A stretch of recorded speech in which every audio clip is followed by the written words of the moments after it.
Hi everyone, welcome back to my YouTube channel. ಇವತ್ತು ತುಂಬ ಆಚೆ ಕಡೆ ಮಳೆ ಬರ್ತಿತ್ತು. ಸೊ ಸ್ಪೆಷಲಾಗಿ ಬಿಸಿ ಬಿಸಿ ಬೋಂಡ ಮಾಡ್ಕೊಂಡು ತಿಂತಾಯಿದ್ದೀನಿ. ಆ್ಯಂಡ್ ಟೇಸ್ಟ್ ಅಂತೂ ತುಂಬಾ ಚೆನ್ನಾಗಿತ್ತು. ನೀವು ಕೂಡ ಖಂಡಿತ ಮನೇಲಿ ಟ್ರೈ ಮಾಡಿ ನೋಡಿ. ಇದಕ್ಕೆ ನಾನು ಫಸ್ಟು ಈರುಳ್ಳಿ, ಆಮೇಲೆ ಸ್ವಲ್ಪ ಹಸಿಮೆಣ್ಸಿನ್ಕಾಯಿ, ಕೊತ್ತಂಬರಿ, ಸಬ್ಬಕ್ಕಿ ಸೊಪ್ಪು ಮತ್ತು ಕರಿಬೇವನ್ನ ತೊಗೊಂಡಿದ್ದೀನಿ. ಸೊ ಎಲ್ಲನೂ ನೀಟಾಗಿ ಚಿಕ್ಕ ಚಿಕ್ಕದಾಗಿ ಕಟ್ ಮಾಡಿ ಇಟ್ಕೊಂಡಿದ್ದೀನಿ. ಒಂದು ಪಾತ್ರೆ ತೊಗೊಂಡು ಆನಿಯನ್ನ, ಮೆಣಸಿನ್ಕಾಯಿ ಮತ್ತು ಕೊತ್ತಂಬರಿ, ಸಬ್ಬಕ್ಕಿ ಸೊಪ್ಪು ಎಲ್ಲ ಹಾಕಿ ಚೆನ್ನಾಗಿ ಮಿಕ್ಸ್ ಮಾಡ್ಕೊಳ್ಳೋಣ ಫಸ್ಟು. ಸೊ ಇದನ್ನೆಲ್ಲ ಚೆನ್ನಾಗಿ ಮಿಕ್ಸ್ ಮಾಡ್ಕೊಂಡ್ಮೇಲೆ ಇದಕ್ಕೊಂದು ಸ್ವಲ್ಪ ಎಣ್ಣೆ ಹಾಕೋಣ. ಆ್ಯಂಡ್ ರೆಗ್ಯುಲರಾಗಿ ಮಾಡೋ ಬೋಂಡಾಗಿಂತ ಕ್ವಿಕ್ ಆ್ಯಂಡ್ ಈಸಿಯಾಗಿ ಈ ಬೋಂಡನ ನಾವು ಮಾಡ್ಕೊಂಡು ತಿನ್ಬೋದು. ಸೊ ಇದಕ್ಕೆ ಏನಂದರೆ ಸ್ಪೈಸಸ್ ನಿಮಗೆ ಜಾಸ್ತಿ ಬೇಕು ಅಂದರೆ ಚಿಲ್ಲಿ ಪೌಡರು ಮತ್ತು ಹಸಿಮೆಣ್ಸಿನ್ಕಾಯಿನ ಸ್ವಲ್ಪ ಜಾಸ್ತಿ ಎಕ್ಸ್ಟ್ರಾ ಆ್ಯಡ್ ಮಾಡ್ಕೊಳ್ಳಿ. ಸೊ ಇದಿಷ್ಟನ್ನು ಆ್ಯಡ್ ಮಾಡಿಕೊಂಡು ಚೆನ್ನಾಗಿ ಮಿಕ್ಸ್ ಮಾಡ್ಕೊಳ್ಳೋಣ. ಅದಕ್ಕೊಂದು ಚಿಟಿಕೆ ಅಷ್ಟು ಉಪ್ಪು ಹಾಕ್ತಾಯಿದ್ದೀನಿ. ಸೊ ಸಾಲ್ಟ್ ಹಾಕಿ ಅದಕ್ಕೆ ಚಿಲ್ಲಿ ಪೌಡರ್ನ ಕೂಡ ಆ್ಯಡ್ ಮಾಡ್ಕೊಳ್ಳೋಣ.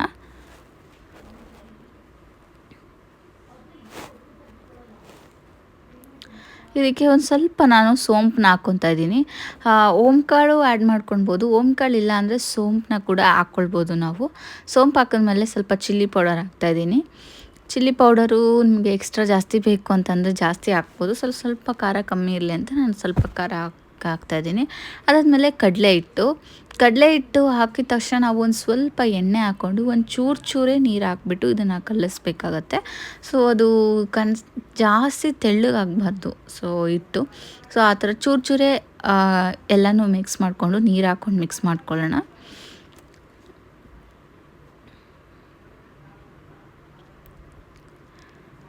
ಸೊ ಈಗ ಒಂದು ಸ್ವಲ್ಪ ಇದಕ್ಕೆ ಆಯಿಲ್ ಹಾಕ್ತಾಯಿದ್ದೀನಿ. ನಾನು ಕಡಲೆ ಹಿಟ್ಟನ್ನ ಕೂಡ ಇನ್ನೊಂದು ಸ್ವಲ್ಪ ಹಾಕ್ಕೊಂಡಿದ್ದೀನಿ. ಯಾಕಂದರೆ ಇದೆಲ್ಲ ಜಾಸ್ತಿ ಇತ್ತು, ಈರುಳ್ಳಿ ಮತ್ತು ಸೊಪ್ಪೆಲ್ಲ ಜಾಸ್ತಿ ಇತ್ತು. ಕಡಲೆ ಹಿಟ್ಟು ಕಮ್ಮಿ ಇತ್ತು ಅಂದ್ಬಿಟ್ಟು ಇನ್ನೊಂದು ಸ್ವಲ್ಪ ಕಡಲೆ ಹಿಟ್ಟು ಆ್ಯಡ್ ಮಾಡಿಕೊಂಡು ಎಣ್ಣೆನ ಆ್ಯಡ್ ಮಾಡಿಕೊಂಡೆ. ಆಮೇಲೆ ಇದಕ್ಕೆ ಬೋಂಡ ಮಾಡೋಕ್ಕೆ ನೀಟಾಗಿ ಉಂಡೆ ಮಾಡಿಕೊಂಡು ಸ್ವಲ್ಪ ನೀರು ತೊಗೊಂಡು ನೀಟಾಗಿ ಉಂಡೆ ಮಾಡಿಕೊಂಡು ಇಟ್ಕೊಂಡಿದ್ದೀನಿ. ಇದನ್ನು ಎಣ್ಣೆ ಚೆನ್ನಾಗಿ ಕಾದ್ಮೇಲೆ ಬಿಸಿ ಎಣ್ಣೆಗೆ ಹಾಕ್ಕೊಂಡು ನೀವು ತಿನ್ಬೋದು.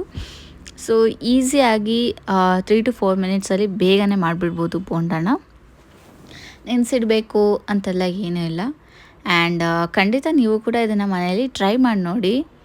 ಹಾಗೆ ನಿಮಗೆ ಈ ವಿಡಿಯೋ ಇಷ್ಟ ಆಗಿದರೆ ಲೈಕ್ ಮಾಡಿ, ಶೇರ್ ಮಾಡಿ, ನನ್ನ ಚಾನಲ್ಗೆ ಸಬ್ಸ್ಕ್ರೈಬ್ ಮಾಡಿ.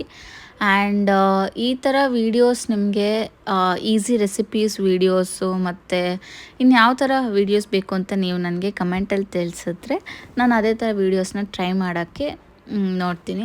ಅದೇ ಥರ ನಾನು ಮಾಡ್ತೀನಿ. Thank you for supporting. ಈ ವಿಡಿಯೋ ನಿಮಗೆ ಇಷ್ಟ ಆಗಿದರೆ ನನ್ನ ಚಾನಲ್ಗೆ ಲೈಕ್, ಶೇರ್ ಮತ್ತು ಸಬ್ಸ್ಕ್ರೈಬ್ ಮಾಡಿ. Thank you for watching.